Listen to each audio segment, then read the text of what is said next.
Madame, Monsieur, bonsoir. Merci de prendre le rendez-vous du 19h45. Voici les titres.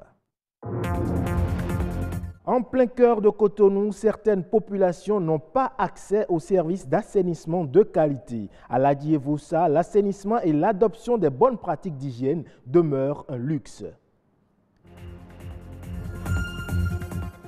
Plusieurs foyers possèdent un animal de compagnie et si leur présence est appréciée, cette intimité peut faire courir quelques risques de santé. Heureusement, des solutions bio existent.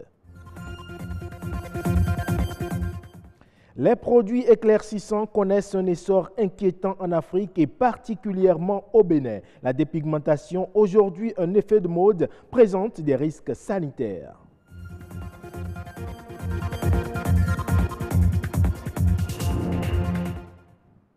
Une nouvelle brève pour démarrer ce journal. Le Bénin se verra restituer dans quelques mois ses biens culturels, notamment 26 œuvres d'art spoliées durant la colonisation. C'est une annonce rendue publique par un communiqué de l'Élysée qui se base sur le rapport de l'historienne d'art Bénédicte Savoy et de l'économiste sénégalais Felwine Sarr, soulignant qu'il s'agit de prises de guerre opérées par le général Dodds dans le palais du roi Béhanzin après les sanglants combats de 1892. L'Élysée assure que les œuvres d'art seront restituées sans tarder. Le communiqué précise également que les mesures opérationnelles et législatives seront prises pour que les œuvres puissent retourner au Bénin, accompagnées du savoir-faire du musée qui les a conservées jusqu'à présent.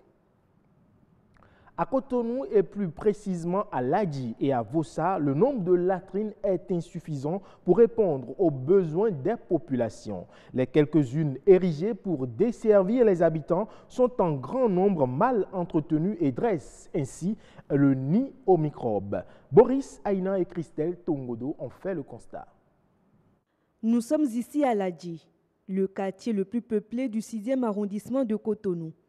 La population avoisine 12 000 habitants et souffre d'un mal permanent d'absence de latrines. Dès le recasement, nous avions constaté que beaucoup de latrines étaient construites sur la voie publique. Malheureusement, ces latrines ont été détruites.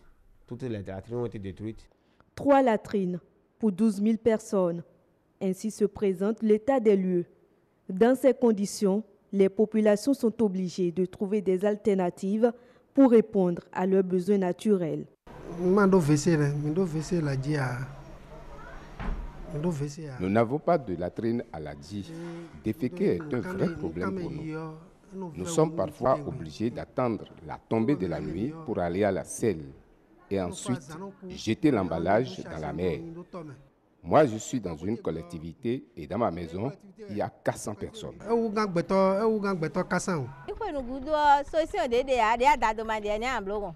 En l'absence de latrines, nous déféquons dans des sachets plastiques que nous jetons ensuite sur des tas d'ordures. C'est une triste réalité qui ne fait pas développer notre pays. Nous demandons aux bonnes volontés de nous doter de cette importante infrastructure. À quelques mètres de Ladji, plus précisément à Vossa, aller à la selle représente pour les populations un véritable casse-tête.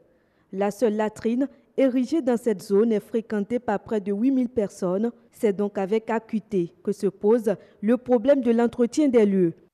Si c'est plein, donc les gens font ce vidange en creusant un trou à côté et faire leur vidange dedans.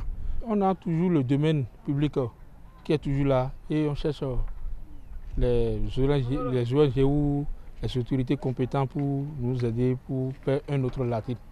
Nous avions écrit à plusieurs ONG. Nous avons écrit même à la mairie de Cotonou qui nous gouverne. Ils ont dit oui. À mesure que nous reprenons ou nous continuons les travaux de recasement qui étaient commencés, suspendus entre-temps, que nous continuons pour que les voies soient tracées et que chacun connaisse, localise réellement sa parcelle pour que la mairie puisse nous venir en aide. Les rues de Ladji et Vossa transformées en toilettes, les ménages deviennent une couche sociale vulnérable en raison de l'atmosphère socio-sanitaire très hostile dans laquelle ils vivent au quotidien.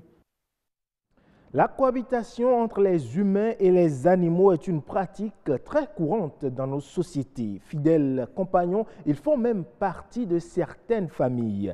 Mais ce rapprochement entre les humains et certaines espèces animales n'est donc pas sans conséquences. Au-delà des allergies, certaines maladies peuvent se transmettre de part et d'autre. Des recherches sont justement en cours pour le traitement bio de ces parasites. Et le professeur Sabas Atineou s'y est intéressé lors de ses travaux de recherche en agrégation. Il nous en parle au micro de Enoch Roupati et de Calvador Awanou. Les animaux ne sont pas des ennemis de l'homme. Les animaux sont avant tout des compagnons. Je veux penser aux chiens, aux chats et aux oiseaux. Et plus loin, et de façon essentielle, les animaux sont une source alimentaire. Et ce sont eux qui fournissent les protéines, l'essentiel des protéines dont nous avons besoin dans notre nutrition. Et donc, a priori, on ne devrait pas considérer que les animaux sont une menace pour les humains. Mais il se trouve que nous avons une communauté d'agents pathogènes. Il ne faut pas incriminer les animaux seuls. Tout aussi, les animaux peuvent transmettre des pathogènes aux humains. Les hommes aussi peuvent transmettre les leurs aux animaux.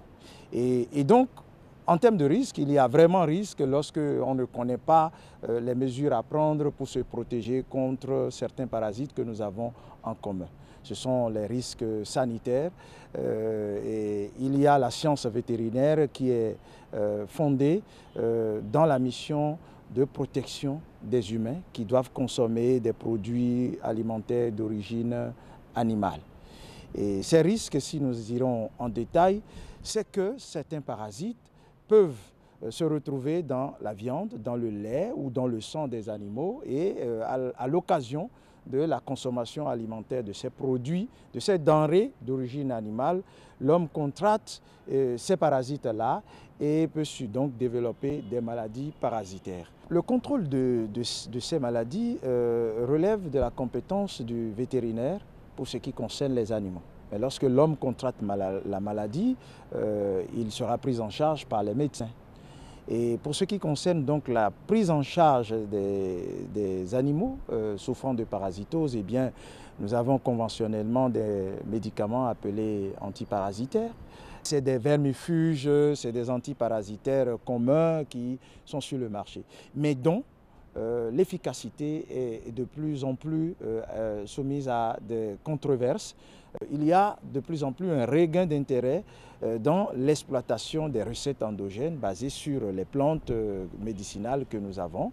Et sur ce point d'ailleurs, l'université est très active en ce moment dans la recherche pour mettre à jour des médicaments à base de plantes qui soient à la fois efficaces et sans effets secondaires, donc sans innocuité, sans effets néfastes sur les animaux. S'éclaircir la peau est devenu un phénomène de mode, un fait banal que l'on constate de plus en plus au Bénin. Nombreux sont d'ailleurs ces hommes et ces femmes qui s'adonnent à cette pratique qui n'est pas sans conséquences sur leur santé.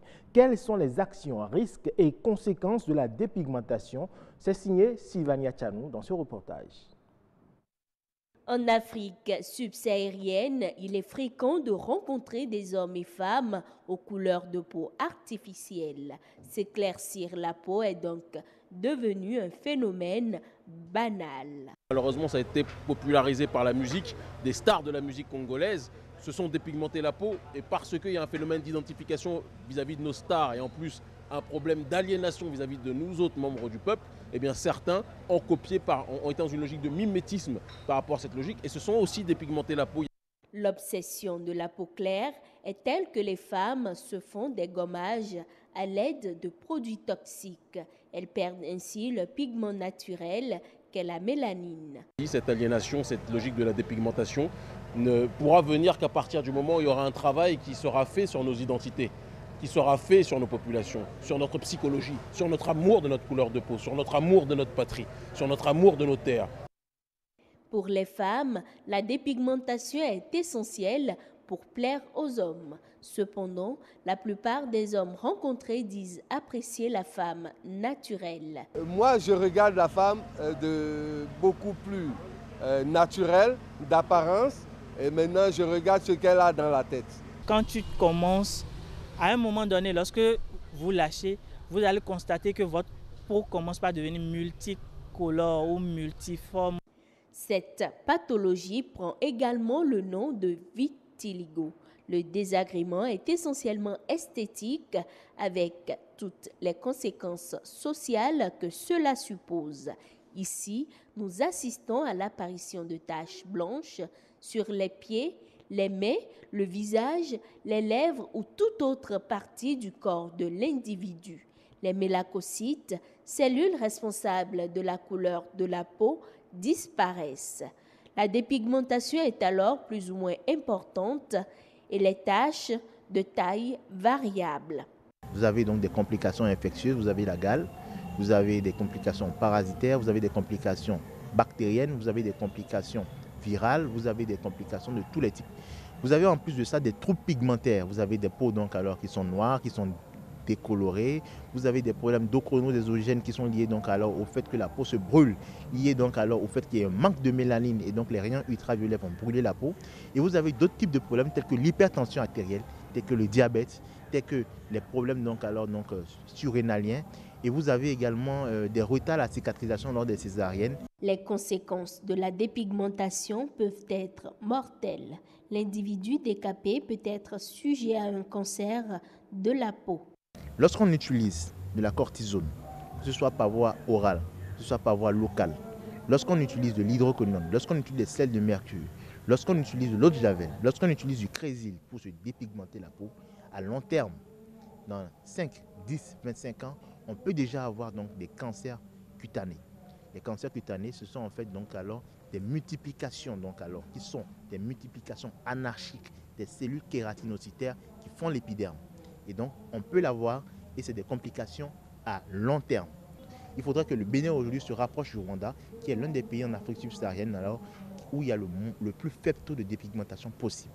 Et on peut y arriver si on peut sensibiliser, s'il y a des moyens, si tout le monde s'y met et qu'on informe les gens de façon claire sur donc alors les bienfaits donc de la peau noire en créant une discrimination positive vis-à-vis de la peau noire. La sensibilisation est donc importante dans les couches adultes, mais également dans les jeunes couches pour éviter que le phénomène ne s'amplifie. En nouvelle brève à présent, un colloque international sur les exploitations agricoles d'Afrique de l'Ouest s'ouvre le 27 novembre prochain à Dakar sous l'égide de l'initiative prospective agricole et rurale. La rencontre qui a pour thème l'avenir des exploitations agricoles familiales d'Afrique de l'Ouest dans une économie mondialisée va permettre aux 150 participants de réfléchir sur l'avenir des exploitations agricoles familiales qui sont aujourd'hui des sources d'emploi et contribuent à la gestion durable des ressources naturelles. Les exploitations agricoles familiales contribuent également au développement du secteur de la transformation et à l'industrialisation en ce sens qu'elles ont une grande part à la production agricole. C'est tout pour l'édition de ce soir. Bonne fin de semaine à toutes et à tous.